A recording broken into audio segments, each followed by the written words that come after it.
Hi everyone and welcome back to the Bodcast. This is episode 60 and I'm here and Ian is also here. You look like unamused about recording a podcast right now. No, it's fine. Okay, good. Phew. You can say hello? No. No, okay. Rude.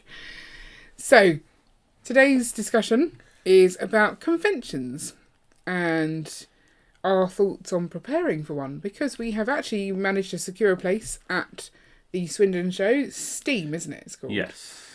I don't know what the official name is. Great Western Brick Show or something? Great Western? I don't know. Is that the Great Western Trains? Yeah. I could be making that up. The one in Swindon. And it's in October. Yep, first weekend of October. And the 2nd and 3rd? Let's not be too specific. Look it up, people. Yeah. Look it up. We are going to display what, Ian? Lego. Lego. Yes, so we are going were you hoping for something more specific? Yes, I was hoping for more specific. What have we told them we're going to bring? So we are going to take the Coral Reef scene that normally lives in our city, which I have done a couple. I was on London Calling doing some work on it. We've done some videos on it. I've submitted pictures on my Instagram. So. Yeah, so people have already seen it, so are we saying don't come to the convention? So yeah, there's no point. You've seen it. It's fine. So I think what we're going to be spending the summer doing is filling in all the holes in it. So there's a lot of good detail in there, but there's a lot of gaps that need extra bits in. Yes. So you spent the London Calling that you were talking about. It was where you were trying to make it a lot more secure for transporting. And that's kind of what's given us the idea to talk about this. One, because we've got the place, but two, we've just watched Not That Sam Smith's video on how he transported his mock to a Lego convention last weekend. And it didn't go well, did it? It really didn't go well for him, no. And no disrespect to Sam, but I'm not sure he did entirely think it through first. But at the same time, you don't really think about them until it's time to transport them. And so maybe this is something that has been beneficial to us in seeing that we can start really thinking about learn from his mistakes. How to do it. And kind of let's just chat about what kind of things you should be thinking about. So making it modular is one of the things that I think is a no-brainer. So having it that you can easily assemble and disassemble it into parts that are stable. That's kind of the word, isn't it? And we've been to quite a few shows and you look at some of those mocks and you think, how could that ever have been stable? Like, there are some that... And that is also another, like a thing we've seen in the Bricklink Designer Programme, is that those are mocks that people have created, and trying to get them through to the end stage of that has been hard, because people do things that look good but don't make a good stable set in the long run. So how can you've got to set up with that well, you've also got to take, so there's the two different ways of doing it. So we saw recently Craigster, Brickstage Pass.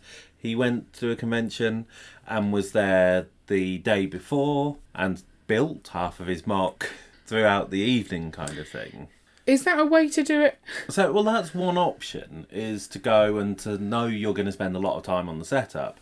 Whereas Sam got there about an hour before the doors opened. Yeah. And so at that point, you need to have your set ready to go. Yeah. Which is what we're doing, isn't it? We're going for the early morning setup on the Saturday rather than the Friday night. Is that right? I believe that's what you signed up for. I don't recall. Okay. I'll double check what I signed up for. At a convention, there are so many different types of mock as well. So that's the thing that's, I think, put me off before, thinking that you've got to create something huge. Right. And actually, some of the things I've liked most about conventions are the little habitats that are all stacked up, because there's detail, there's something to see, and those are quite portable, transport around. So do we go for, well, we've already decided what we're doing. Yes. Although you're talking about doing other stuff as well, aren't you? Well, because the Coral Reef is yours, and I'm not saying I haven't had a hand in it, because I give you feedback when you say for things, and no, that doesn't look quite good, or you find pieces. Yeah, I randomly add things onto brick walls and stuff, but I don't feel much ownership for it. Right. I'm proud of it. Well, I'm proud of you, kind of thing. So I would quite like to try and put something. And there's no pressure as such, because we know we're going for that mock. That's what we're doing. Yeah. So if I don't take anything, no one's going to know. That's true. Apart from, unless we announce it now. I'm not telling them what I'm doing. Like, okay. I've got something that I'd quite like to just play around with. So I think that gives me time. I just don't. I don't know how to find the time for that kind of stuff. And I'm not the kind of person who can sit with studio. I hate studio. Right. Like, it just doesn't come naturally to me.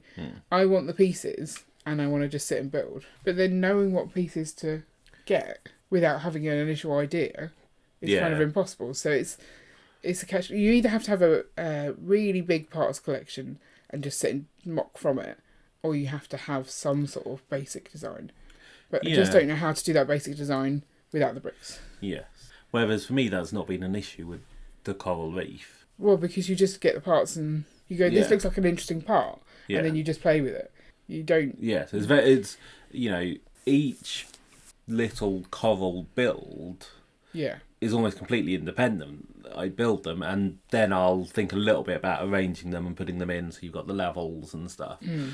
But it means that I never have to... I can, in most cases, sit with parts in front of me, do a small build, and then take it up to the Lego City and add it in. I don't have to view it as a whole thing most of the time. Maybe that's how I need to look at what I want to do, because I know the rough theme that I want to work on, but there's different areas that I could add it into that. Maybe I could just start thinking about that. But I think making it small is all that I really wanted to... Something small to go next to yours that I can kind of feel proud of as well, instead of just feeling proud of you. I don't know. It gives me more to talk about. Yeah. It gives me a project to do over the summer, because I've got so much free time. Yeah, so much free looking time. after the kids. Get the girls involved. That'll help. Yeah, and that's actually one of the things that... was it Reading where they had that whole table? It was several tables where from smaller children, and it was really interesting. Yeah. It wasn't like look at that amazing build technique, or look at that massive sculpture they've made, but look at the fun they've had. That's kind of the thing. And they made it even more fun with the sort of find these things within the build. I think doing that would actually be alright. So, I could do that. It's quite exciting. Good. So I think I will do that. And it's been a little weird, because we applied to display at the convention months ago. Yeah. And then we've only just found out we've been accepted. I think that's...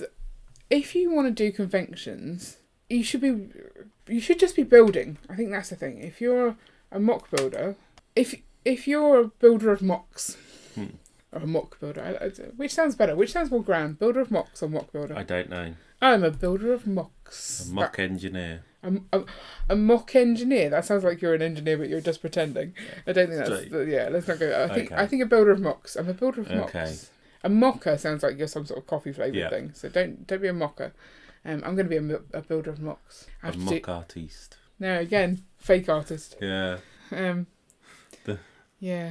I'm just a Lego artist. Artiste, sorry. Artiste. Yeah. I think if you're going to be a builder of mocks, you have to do two. But I've done mocks, like, for the live streams. I build something, like, to make a game. Does that count? Does that count as... Yeah, I put some pieces together. I've created something. Yeah. Yeah, okay, cool. I'm a builder of mocks. Where was my point?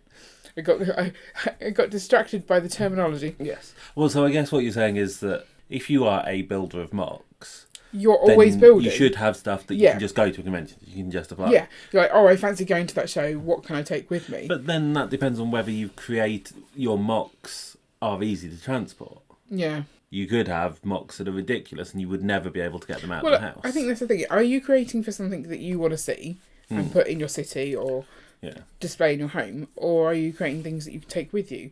And we certainly found on the conventions circuit... last year, or like when we started going, that you would see the same mock over and over and over again. Yeah. And I can see why they do it, because that gives the people locally an opportunity to see it. But if you constantly go to the conventions, then you're seeing the same things over and over and over again. But we already talked about how there are other reasons to go to conventions, like the social aspect, and actually when we've got friends going, it's much more fun. Yes. I think just always constantly building something small scale to display actually gets you going to the conventions and being more sociable, and allows you to see that stuff without really thinking, oh, I've paid to just see that. It's more, I've come to this to show my stuff and to see what other people have been working on and to have a chat with those people about what they're working on next, kind of thing. Yeah. And then I should definitely make sure I go to this show because I've heard Bob is working on that underground mole house thing. I can't think of an exciting thing. No, I could tell that. That was definitely coming across. An underground mole house. Yeah. I mean, that's kind of where moles live, isn't it? Yeah. You'd need a lot of little moles for the Harry Potter ones. The little Harry Potter mole. Yeah. Yeah. That's not what I'm working on, people. Just in case you know. Is there a bigger mole as well? A bigger mole than the tiny mole? It was like a brick-built mole. I have no idea. Why? Yeah, why would there be a brick-built mole? I don't know. It's very, very weird. And I'm sure it uses whether that's where the Wolverine claws came from originally or something. Oh, okay. Now I vaguely think I know what you're talking about. See, I'm not just making stuff up. Lego mole. Here we go. There's the Mario ones, but I thought whether it was a brick. I don't think it was a Brickhead, but it could have been. Now we've gone on a real tangent. We have. But, tangents are fun. Wolverine. So his handy pieces. Where is his handy piece? Could it be not a Harry Potter set, but whatever the other Harry Potter one that isn't Harry Potter is? Sorry, what? Fantastic Beasts? Yeah. Could there be a Fantastic Beasts So mole? you mean this, right? Yes. That's the piece. 10187 is the piece. Okay. And what's it been in? I love autocorrect. Sorry, Ian just googled Fantastic Beasts, and that is not what returned. I think that says a lot about your browser. But there you go. Yeah, see? you mean that Lego mole? So it's from set 71253. Yeah. That was interesting. So there are moles. I did not know about that set. That's quite a cool looking set. Yeah. So you could have my new mock is that I'm going to make an underground mole house, and I'm going to have underground the mole house as opposed to those above ground mole houses, and it's going to have the little tiny moles and then a giant mole, king mole. Yeah. Okay, you're not doing that. Well, now I'm kind of excited about doing that. You won't. Why not? Because I know you. It's an option. I'm putting it on my list of things to think about. Okay. Right, moving on. So anyway, the fact that you know what people might be working on makes it more exciting to go to a convention. So I'm thinking top tips for mocks if you want to travel to them without stressing is... I like that we're coming up with these tips before having tried it. Well, this is what I'm thinking. Yeah, I think that's fine. We can clarify whether this was good. Small, modular, stable. Okay. That doesn't apply to the Coral Reef at all. But... So let's talk about the Coral Reef then. How are we making it portable? So I have changed it so that the Coral Reef is... It's on lots of burps. 3 sections, basically. Right. So you've got one which is basically base plates with the Silent Mary, slightly modified so that it sits on it nicely. Are we taking the Silent Mary with us? As you know, that's all part of the same thing. Okay, cool. Then you've got the raised section, which uses burps. So it's 2 burps high, and 3 base plates long. And I've got a feeling it's like 1 1/4 base plates deep. Right. And so I've made it so that whole section is a lot more stable and can be transported individually. Yeah. You've then got basically the sea wall, which goes round the whole thing, which is just a wall along the one side, and then at the other side is actually got a base plate on top, so you can have sea scenes as well. Yeah. When you were saying about making the coral reef stronger, I thought you were making it so that the actual coral reef bed came off of the rocks.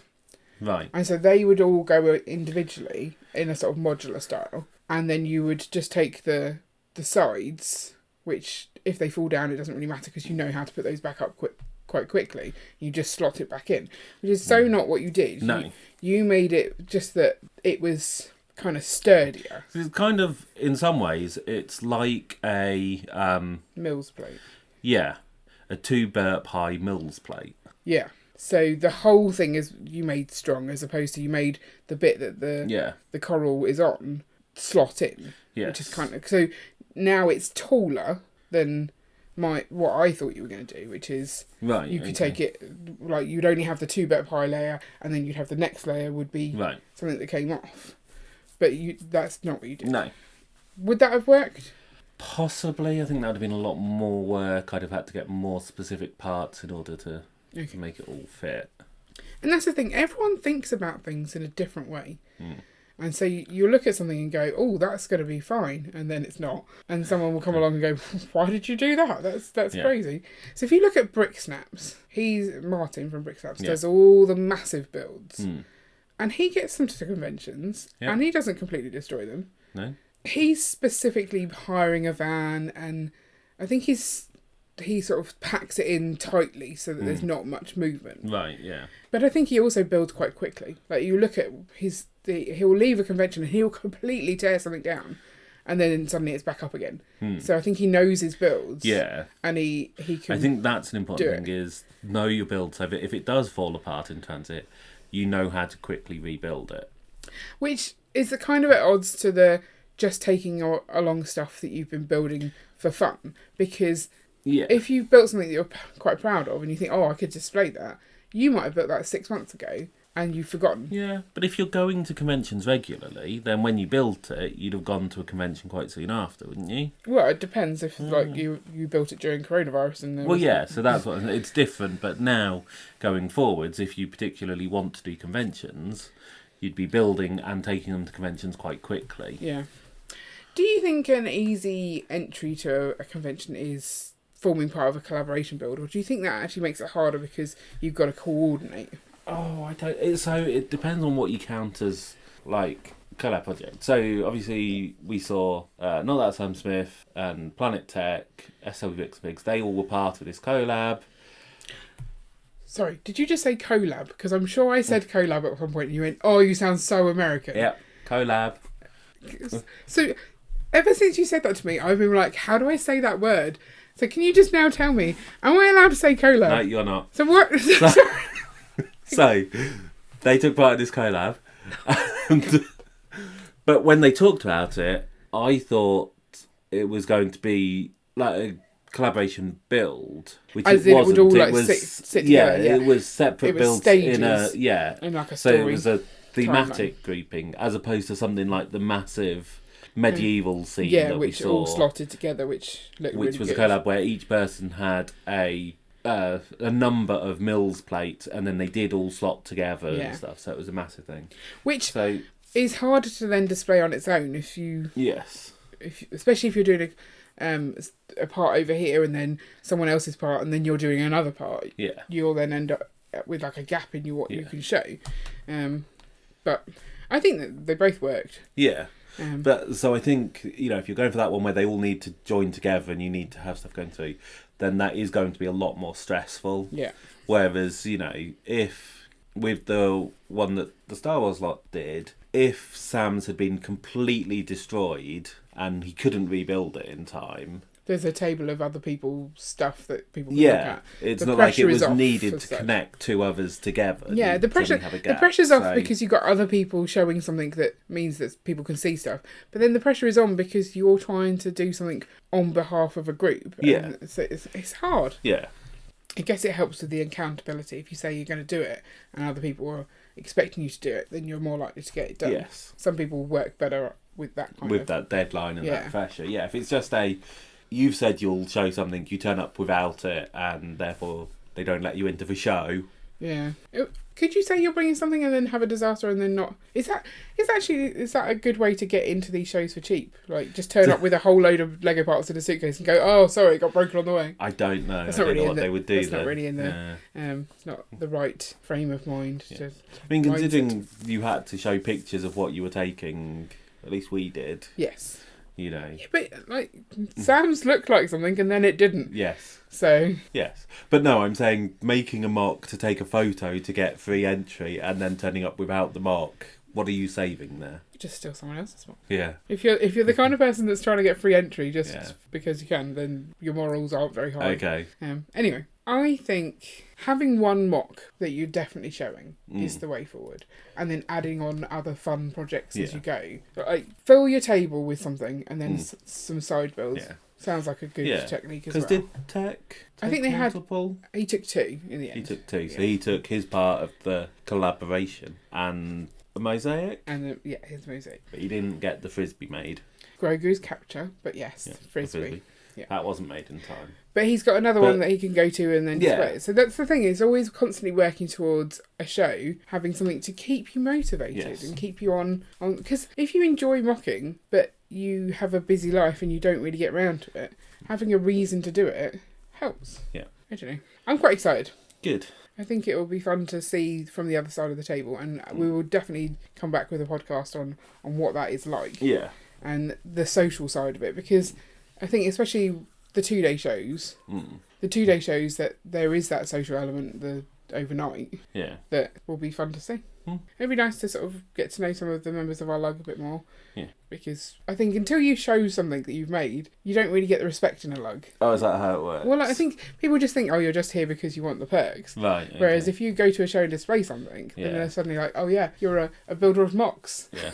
And then you get like a little Lego store. No, not a sword. Stamp. A little Lego sword, and you get knighted. With it. Okay. Yeah, that's what I'm expecting will happen. Okay. Yeah. I'm sure badge. That will happen. Yeah. Okay, right. So if you've got any tips on ways to prepare for a convention and displaying at a convention, anything you would advise us not to do, leave those in the comments. Also, if you want to hear any of our previous episodes, we've got a whole playlist of podcasts now, which I'll link up. And we'll be back next week with some more podcast fun. Yay! And now we've just got to go get on with our mocks. Yep. Because we are builders of mocks. I am. Look, that's a mock. I made that. Bye. Bye.